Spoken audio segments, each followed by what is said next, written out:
Assalamualaikum warahmatullahi wabarakatuh. Saya Dwi Jesinda Rahmatia dengan NIM 0522165667 dengan prodi Agribisnis. Sekarang saya sedang praktik dengan matkul manajemen rantai pasokan. Saya sedang berada di Incipono, yaitu usaha UMKM distributor dimsum.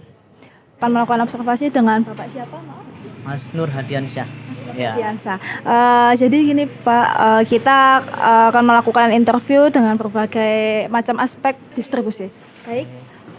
Selanjutnya untuk siapa saja pemasok utama bahan baku usaha ini dan bagaimana untuk menjaga hubungan dengan mereka dengan kualitas bahan baku juga. Oke.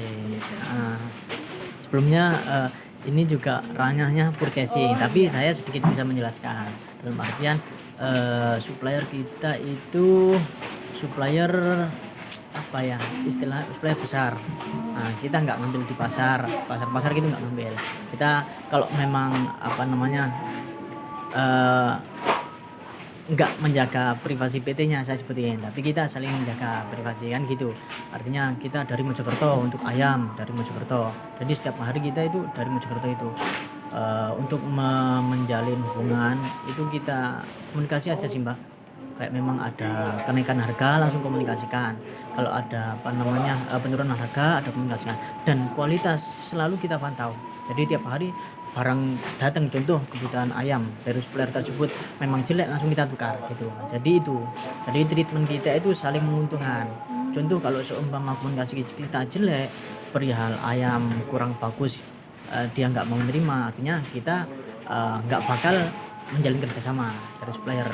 Dan yang perlu diketahui juga, kita nggak menggantungkan sama satu supplier.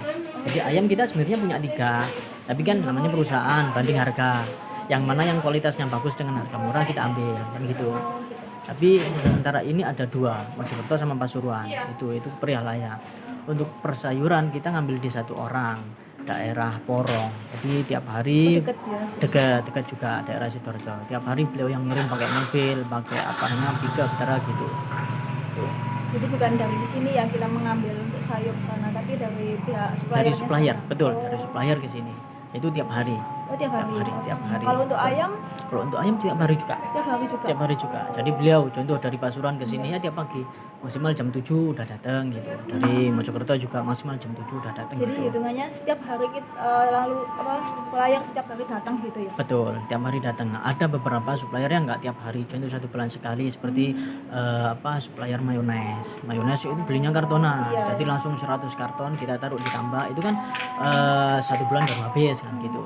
Ada kayak mayones, ada minyak wijen, ada Del Monte, contoh persausan gitulah. Itu kita nggak setiap hari, kadang minimal seminggu sekali, 2 minggu sekali, atau bahkan 1 bulan sekali itu. Untuk bagaimana produksi dirancang untuk memenuhi permintaan pasar, bagaimana juga produksi bisa didasari hingga pengecer. Intinya biar konsumen itu tepat waktu gitu nyampainya. Oh betul. Untuk bagaimana yang pertama tadi apa? Memenuhi permintaan. Pertama untuk menanggulangi tersebut kan kadang ada permintaan banyak, produksi habis. Itu pasti terjadi sama semua perusahaan. Contoh kalau kita menanggulangi hal tersebut, kita tiap pekan sekali, contoh hari Senin itu kita meeting antara produksi sama marketing.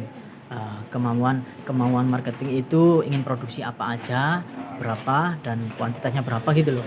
Sedangkan kemampuan produksi kita kita kasih masukan juga, kemampuan maksimal berapa sih gitu loh. Sehingga marketing bisa menyesuaikan. Jadi nggak ada permintaan customer atau konsumen yang itu terhalang karena nggak ada produk. Kita meminimalisir hal tersebut dengan meeting pekanan. Jadi tiap pekan kita juga ngasih summary, juga ngasih report dari marketing ke produksi perihal contoh hari ini permintaan DGK dimsum goreng keju itu banyak. Kemungkinan besok juga banyak, jadi barangkali besok kita akumulasikan produksi dengan goreng keju itu dalam 1 minggu, jadi besok aja gitu. Jadi 2 kali lipat produksinya gitu Mbak maksudnya. Jadi sehari langsung banyak gitu ya? Betul, produksinya. tergantung permintaan marketing. Kadang kita juga itu buat apa summary, buat apa rangkuman dalam 1 bulan. Itu juga dilakukan sama udah tim marketing. Jadi setiap hari plan berubah bukan setiap hari, jadi 1 minggu sekali. Oh, jadi, 1 minggu ini bikin dimsum, 1 minggu ini bikin risol gitu. jadi dilihatin mungkin dari grafik permintaan gitu ya. Betul, dari grafik permintaan. Lalu siapa aja target utama produk dan bagaimana cara mengelola aliran produk dari pemasok ke pabrik hingga ke pelanggan akhir? Target utama yang tadi saya jelaskan kita semua kalangan. Tentunya kayak contoh lah kayak emak-emak juga kan seneng biasanya itu. Kita juga ke emak-emak, kita juga ke kayak tadi barusan ada visi dari beberapa universitas itu kita juga jadikan dia target entah itu karena biasanya kan jiwa-jiwa anak muda contoh jadi reseller atau gimana kita jadikan target itu. Terus kalau dari pemasok dari produsen ke konsumen yang kayak tadi itu kita mainnya itu ada di contoh mitra.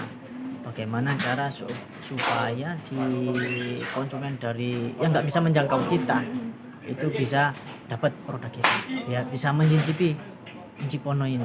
Itu main di mitra, di reseller. Jadi kita reseller otomatis beda harganya lebih murah. Nanti mereka jual dengan harga perusahaan di beberapa customernya. Jadi saling menguntungkan. Oke. Itu. Untuk menggunakan sistem informasi memantau itu seperti apa? Informasi maksudnya? Menggunakan aplikasi untuk memantau sistem Penjualan. pemasaran, ya. Oke, nah, untuk ini sebut brand aja. Kita pakai Larispos. Kita pakai juga adanya Accurate, aplikasi Accurate. Untuk Accurate itu memastikan semua stok, entah itu di outlet, di rumah produksi sama di gudang. Untuk pemasaran, marketing, omset dan lain sebagainya kita cek di Larispos. Itu Jadi udah otomatis ya. udah otomatis. Jadi yang tadi saya jelaskan untuk Bu Selvia itu global, termasuk omset juga kan dari situ satu gadget udah bisa memantau omset per hari gitu. Jadi main teknologi pakai gadget itu tadi ya. Betul, pakai teknologi juga. Contoh kalau memang ada channel distribusi kita yang kurang omsetnya, kurang target omset. Contoh kita kan buka di mall juga. Contoh di mall GM Royal TP itu omsetnya kurang. Nanti di follow up sama Bu Selvia, GM kita. Di follow up untuk entah itu langsung secara personal ke tim outletnya untuk meningkatkan penjualan atau dari operasionalnya untuk menambahkan produk baru yang ada di sini untuk dilempar ke sana gitu. Jadi ini juga buka di mall ya. Di mall ada di Royal yang udah ada itu di Royal di mana TP di Galaxy Mall di Junction Icon Mall juga ada. Galaxy Mall berapa Pak? Galaxy Mall 3. itu Sugo berapa itu? Oh, 2 3. atau 3 Iya, Nah, 3 Sugo itu Oh, di situ ya. ya Sugo itu kita buka di situ. Lalu untuk moda transportasi yang sering digunakan dan untuk penting misalnya produk ini tepat dan untuk nggak bisa rusak atau apa.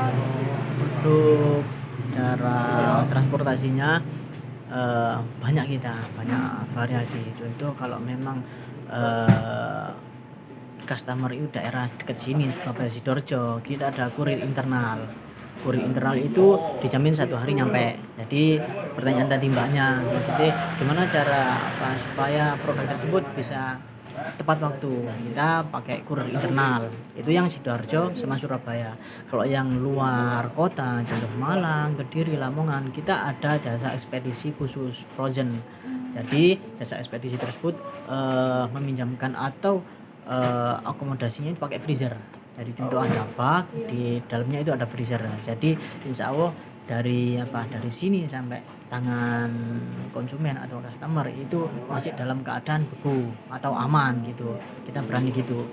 Entah itu dekat, entah itu luar kota, luar pulau, kita semua pakai jasa akomodasi yang menyediakan freezer tadi itu. Betul, untuk menjamin. Karena beberapa kompetitor ya nun sewu kita pernah trial juga, kita CO ternyata nyampe sini pakai biasa pakai ekspedisi biasa.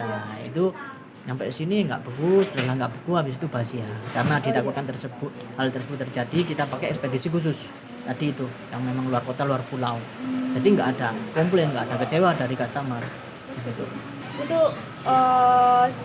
apa namanya, kayak apa, dengan distribusi itu sudah ini ya, apa namanya, gabungan ya, atau mungkin produksi sendiri pakai kayak truk sendiri, atau ikut kayak misalnya JNE atau apa gitu. Kalau ya itu udah global semuanya. Ada contoh kalau sebut ada Paxel, ada NJS, ada apa namanya satu lagi itu Clarista, ada Milesta, ada banyak kita pilihan. Tergantung, kadang kan ada beberapa ekspedisi yang nggak menjangkau kan. Kita pakai opsi lain. Yang penting barang itu dipastikan aman sampai customer puas, nggak ada komplain gitu. Jadi sudah kerjasama dengan semua Ekspedisi betul. Semua ekspedisi udah kerjasama kita. Oh, baik. Lalu untuk selanjutnya rencana apa yang dilakukan untuk memperluas distribusi produk ini dan mengatasi karakteristik produk, misalnya yang tadi seperti rusak itu seperti apa, atau diretur atau gimana? Oh, untuk apa namanya, untuk inovasi kedepannya, untuk mengembangkan ya. Kita sementara ini dalam bulan ini kita itu lagi cari kerjasama agen. Karena kita punya 30 mitra tapi nggak semua kota ada. Nah, makanya target kita untuk memperluas apa namanya, memperluas pasar itu dari situ, dari agen, dari reseller, bahkan mitra juga. Kita juga menggait gitu. Kita menggait mitra, agen dan reseller di beberapa kota yang memang belum ada Injipono. Itu untuk meluas.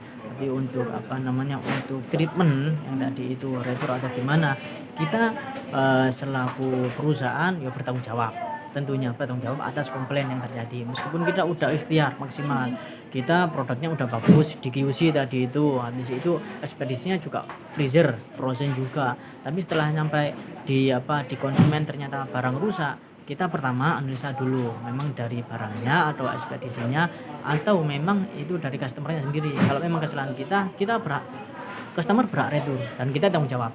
Contoh, pernah kita retur dari daerah Semarang. Jauh ya? Nah, jauh, meskipun itu bukan pure kesalahan kita. Ada beberapa miskomunikasi dengan ekspedisi, nggak langsung diantar, nginep dulu, transisi dulu kan gitu. Kalau di sini nggak ada box yang ke sini belum pakai freezer, tapi seharusnya nyampe gudang harus dipindah freezer. Nah, itu belum dipindah satu hari. Ya, itu ada beberapa kendala, beberapa pack yang basi, itu kita retur tetap. Kita retur, kita ganti ongkir, kita ganti produk, gitu. Tetap tanggung jawab. Artinya nggak ada kecewa di customer itu. Untuk mengatasi itu misalnya kayak retonya tetap di video atau bagaimana? Betul, tetap di video. Jadi kita sudah menyampaikan sama semua customer, apalagi mitra, reseller, agen, itu kalau tiap barang datang, entah itu dengan kurir internal maupun ekspedisi khusus frozen, itu kita tetap harus ada video. Nah, biar ya nggak ada salah paham. Betul, pakai video. Baru turun kan ada namanya styrofoam. Buka styrofoam pakai video. Kalau memang barangnya nggak bagus, langsung ke CS. Jadi CS nanti menyampaikan ke saya atau ke bagian marketing untuk di refund atau di retur barang. Baik, terima kasih untuk wawancara hari ini. Semoga bermanfaat ya. Amin. Semoga luas sampai agen-agen di luar kota.